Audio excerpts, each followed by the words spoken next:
दोस्तों, अगर आप भी अपने महीने के रेंट से छुटकारा पाना चाहते हैं और ढूंढ रहे हैं अपने लिए सस्ता घर, तो आज हम आप लोगों के लिए लाए हैं प्रधानमंत्री आवास योजना की पूरी जानकारी। इस वीडियो में हम आप लोगों से बात करेंगे प्रधानमंत्री आवास योजना के बारे में कि कैसे इसका लाभ ले सकते हैं, इसके लिए अप्लाई कैसे कर सकते हैं, ऑनलाइन फॉर्म कैसे भर सकते हैं, इसकी फीस क्या होगी, कौन कौन से डॉक्यूमेंट लगने वाले हैं, किस कैटेगरी में कितना बड़ा और कितने का घर होगा, कितने रुपए का होगा, और लास्ट में टैक्स बेनिफिट के बारे में भी बात करेंगे। तो पूरी जानकारी के लिए बने रहिए हमारे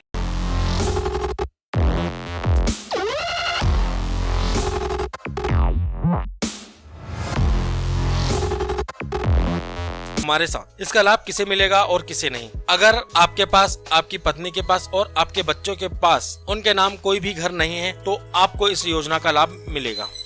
अगर आपकी इनकम 18 लाख से कम है तो आपको इस योजना का लाभ मिलेगा। जैसे अगर आपकी इनकम 3 लाख से कम है तो आप EWS के लिए अप्लाई कर सकते हैं, और 6 लाख से कम है तो आप LIG के लिए अप्लाई कर सकते हैं। अगर आप ग्रामीण क्षेत्र में किसी कच्चे मकान में रहते हैं तो उसे पक्का करवाने के लिए भी आपको सहायता दी जाएगी। अब बात करते हैं अप्लाई कैसे करें। दोस्तों, अभी 2023-24 के लिए आवेदन चल रहे हैं, तो आपको अगर अपने लिए घर चाहिए तो आप जरूर से जरूर अप्लाई करें। अप्लाई करने के लिए आपको अपने नजदीकी प्रज्ञा केंद्र यानी CSC सेंटर में जाकर वहां से मात्र 25 रुपए का फॉर्म लेकर भर सकते हैं। और अगर वहां से आपको नहीं मिल पाता तो आप अपने ब्लॉक कार्यालय में जाएं, वहां जाकर वहां के विकास मंत्रालय के जो भी अधिकारी हैं उनसे आप फॉर्म लेकर भर सकते हैं। अब इसमें लगने वाले डॉक्यूमेंट की बात करते हैं। वैसे तो हर राज्य में अलग अलग डॉक्यूमेंट रिक्वायर्ड होते हैं, तो इसकी सारी जानकारी के लिए आपको अपने नजदीकी ब्लॉक कार्यालय में जाकर पता करना चाहिए। लेकिन कुछ जरूरी डॉक्यूमेंट जो आपको जरूर से जरूर लेके जाना चाहिए, उसके बारे में हम आपसे बात करते हैं। तो सबसे पहले है बैंक डिटेल। यहाँ पर एक बात ध्यान रखने वाली बात यह है कि आपका बैंक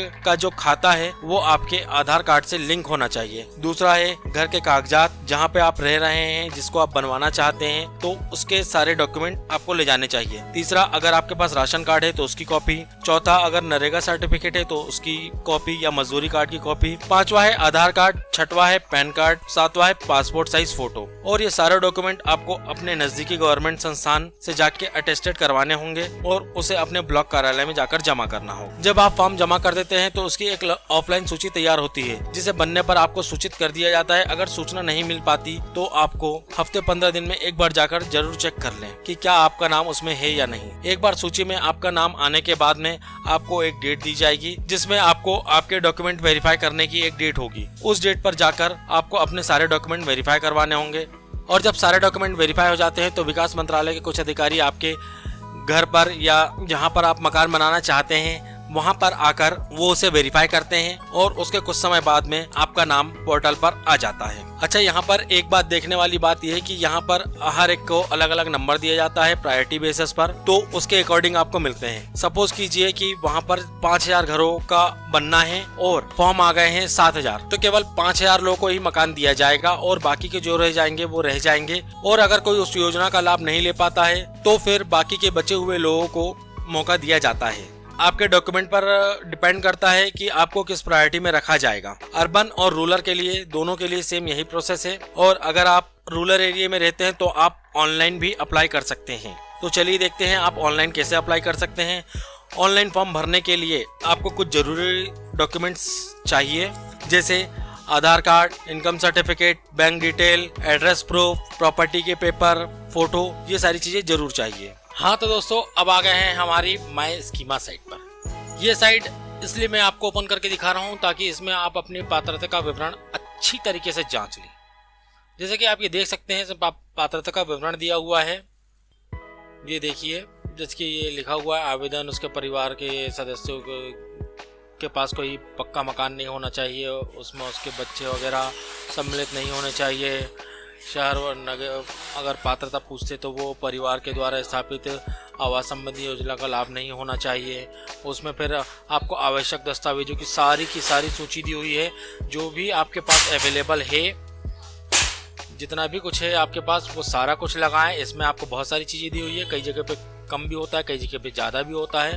तो वो जो आपके लिए लागू है आप उसको ऐड करें, अदरवाइज़ कुछ भी नहीं। जैसे कि आप ये देख सकते हैं, और भी बहुत सारी जानकारियां हैं इस वेबसाइट के अंदर जो कि आपको देखनी चाहिए।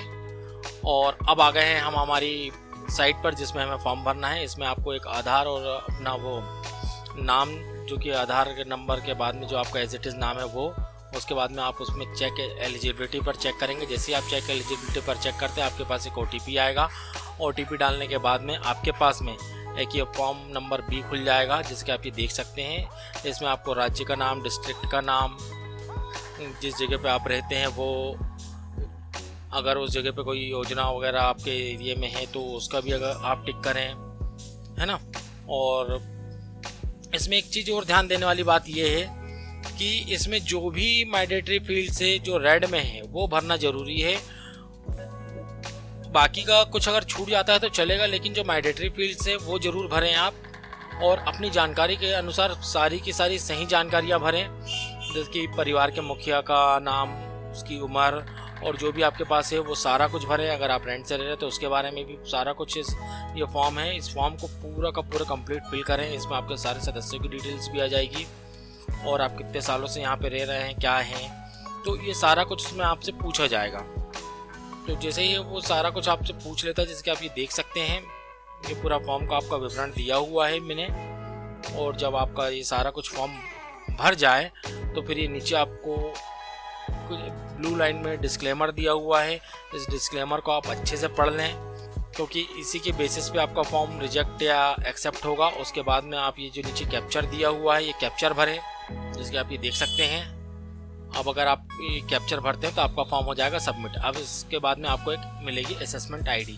वो असेसमेंट ID से आप अपना ऑनलाइन एप्लीकेशन चेक कर सकते हैं, उसको प्रिंट निकाल सकते हैं और उसको ट्रैक भी कर सकते हैं। तो वो आपको सेव करके रखना ज़रूरी है। और जिसके आप ये देख सकते हैं, हमारी PM की जो वेबसाइट है ये अभी खुल नहीं रही है, तो जिस लिंक के थ्रू मैंने खोला है आपको वो डिस्क्रिप्शन में दिया हुआ है, तो उस लिंक से ही आप ओपन करें तो ज़्यादा अच्छा होगा। तो ये था हमारा ऑनलाइन फॉर्म भरने का प्रोसीजर। अगर आप चाहते हैं कि मैं इसे पूरा का पूरा भर के आपको दिखाऊं और एक अच्छी सी वीडियो बनाऊं, तो आप उसके लिए कमेंट कर सकते हैं, अदरवाइज इससे भी आप काम चला लें। अब बात करते हैं साइज़ की। अगर आपकी इनकम 3 लाख से कम है तो आप इकोनॉमिकली व्हीकल सेक्शन के तहत यानी EWS मकान के लिए, जिसका साइज 550 स्क्वायर फीट होता है, उसके लिए अप्लाई कर सकते हैं। अगर आपकी इनकम 3 से 6 लाख है तो आप लोअर इनकम ग्रुप यानी LIG, जिसका साइज 1100 स्क्वायर फीट लगभग होता है, के लिए अप्लाई कर सकते हैं।